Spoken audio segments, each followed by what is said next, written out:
지루성 피부염이나 아토피 피부염과 같이 만성적으로 재발하는 습진성 피부질환은 정상적인 피부 방어 체계를 무너뜨리게 되어 다양한 세균이나 곰팡이, 바이러스 등의 침투를 늘릴 수 있어 기회 감염이나 2차 감염이 쉽게 발생합니다. 이는 다시 지루성 피부염을 악화시키는 악순환의 고리로 작용하게 됩니다. 그동안은 말레세지아의 일종인 곰팡이균이 지루성 피부염에 흔하게 동반되어 증상을 악화시킨다고 알려져 왔는데요. 최근에 발표된 논문을 보면 포도상구균이라는 세균 역시 지루성 피부염을 악화시킬 수 있는 미생물로 밝혀졌습니다. 황색 포도상구균이 뭐냐면 인체의 피부나 비강, 코 주변에 존재하는 그람 양성균으로 밖으로 독소를 분비하는 외분비 세균입니다.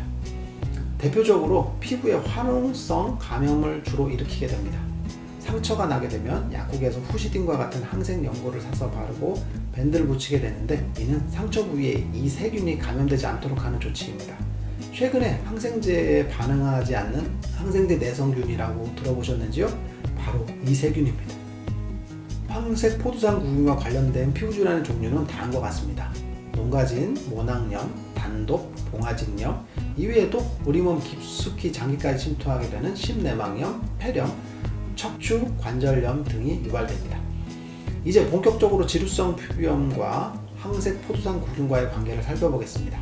최근에 발표된 논문을 보면 지루성 피부염 환자 51명과 정상 피부 환자 50명을 대상으로 피부에 멸균 솜으로 각각 세균을 채취하여 세균을 배양을 통해서 어느 군에 포도상구균이 많이 있는지를 비교해 보았습니다.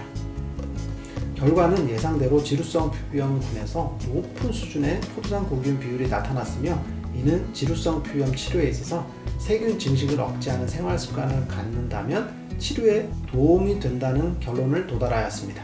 다만 이러한 세균 감염이 발생하게 되는 원인이 지루성 피부염에 의한 피부 장벽의 약화 및 정상 세균총의 무력화에 기반한 것이므로 반드시 지루성 피부염 치료가 동시에 이루어져야 한다는 것입니다.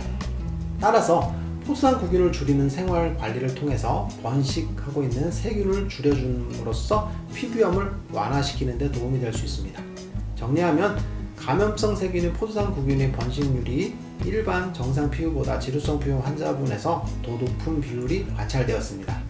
이런 세균이 번식하는 가장 큰 이유가 지루성 피부염으로 인한 피부 면역력 저하와 피부 장벽이 손상되었기 때문이므로 근본적인 해결책은 결국 지루성 피부염이 유발하는 열대사 장애를 치료하여 피부염을 치료해줘야 한다는 것입니다.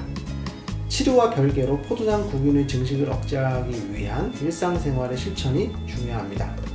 얼굴에서 포도상구균이 가장 많이 존재하는 곳은 콧속과 인후부입니다. 인후와 비강이 서로 연결되어 있으므로 두 곳을 모두 청결히 관리해 주어야 합니다. 관리법은 매우 간단합니다. 가글링을 하루 3회 해주는 것입니다. 우리가 흔히 얘기하는 가글액을 사용하지 마시고 물을 사용하는 것입니다. 정수된 물을 입에 머금고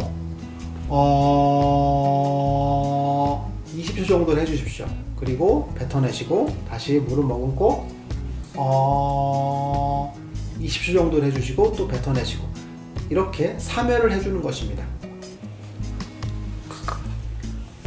가글링 이외에도 코 청소를 해주는 것이 중요합니다. 가글링을 하실 때 콧속도 물로 청소해주는 것이죠. 손가락을 이용해서 콧속을 깨끗이 청소해주면서 코딱지가 없도록 살살살 씻어내주는 것이 중요합니다.